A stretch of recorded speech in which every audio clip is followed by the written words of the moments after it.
jáde wá wo tútù yẹ o jáde wá wo tútù yẹ o jáde wá wo tútù yẹ o jáde wá wo tútù yẹ o ọ̀gá ẹlẹ́rẹ̀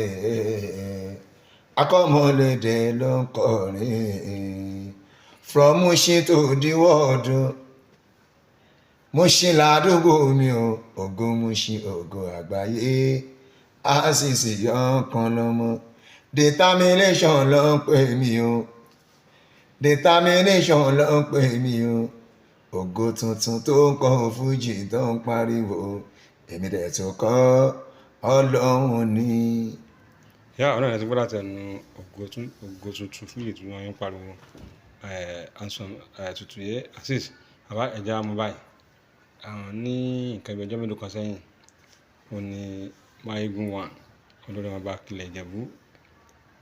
Alhaji Wasiu Ayinde àwọn gbọ́dọ̀ Kapodi Tuti tí wọ́n ra mọ́tò ńláńlá méjì fún àwọn onílù wọn ìyẹn Àyànkúnlé àti Olúpẹ̀rí gẹ́gẹ́ bí onífújì tẹ́nà jẹ́ ọ̀gá eléré ojú ò lẹ́ fi wò. Alhamdulillah ọ̀pọ̀lẹ̀ ká dù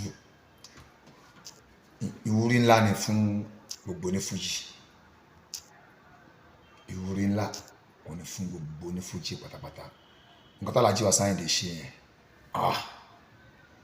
mo kí wọn gan o mo kí wọn gan torí pé because kò easy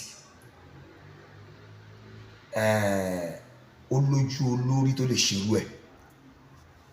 ṣe understand àmọ́ ohun tó ń pè lọ́gàá lọ́rọ̀ ní Wasiu Ayinde ṣe yẹn ọ̀gá lọ́gàá wọn máa ṣe kíni lọ́gàá wọn máa jẹ́ ní títí lára ìwúrí ńlá ni fún gbogbo àwọn onífújì pátápátá. tó ń pè lọ́gàá òun náà ni ọ̀gá máa ṣe ìgbọ́n táwọn kan sọ ni pé irú ọkùnrin Àyànkúnlé yẹn pé pẹ̀lú nǹkan tó bá wọn fà ń gbà yẹn bẹ́ẹ̀ nípa àwọn báyìí lórúkọ jẹ́ àwọn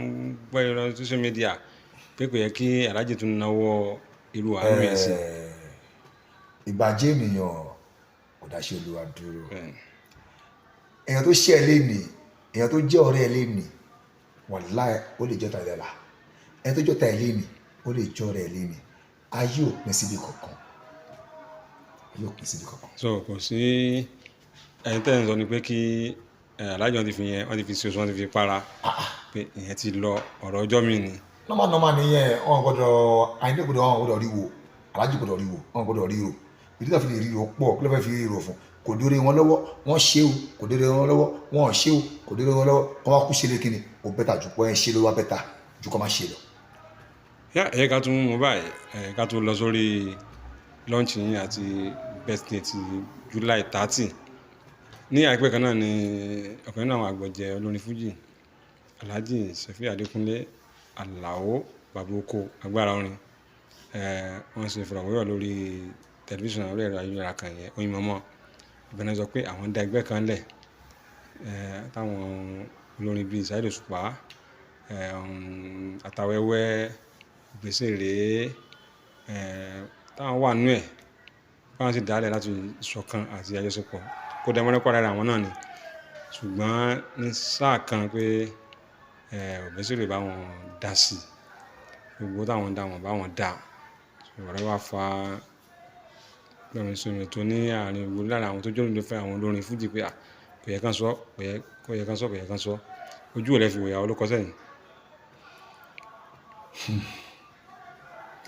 bàbá wí a máa kú bàbá wí náà a máa kú náà ni ká kú sọ ọkọ tó wà níbẹ̀ èmi ò bá Alhaji Abbas wí o wàláhì tàláhì nǹkan tó bá mú kálukú ní kú sọ èmi ò bá Alhaji Abbas wí wọ́n ṣe síbẹ̀ ṣe rí ilé ayé yìí a máa jura wa lọ a lè rí bákan náà ẹgbẹ́ tó dálẹ̀ yẹn tomi ó kú jẹ́ ká tó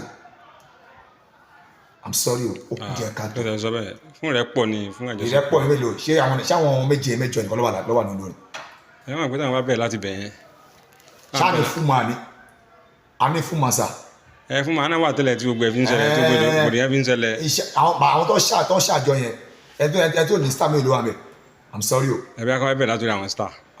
èèyàn tí ò ní star mélòó wà mẹ́. ẹ bí a fẹ́ bẹ̀rẹ̀ látòrí àwọn star. àwọn fẹ́ bẹ̀rẹ̀ látòrí àwọn star. wọ́n yẹ kó máa lọ. wọ́n fẹ́ bẹ̀rẹ̀ látòrí star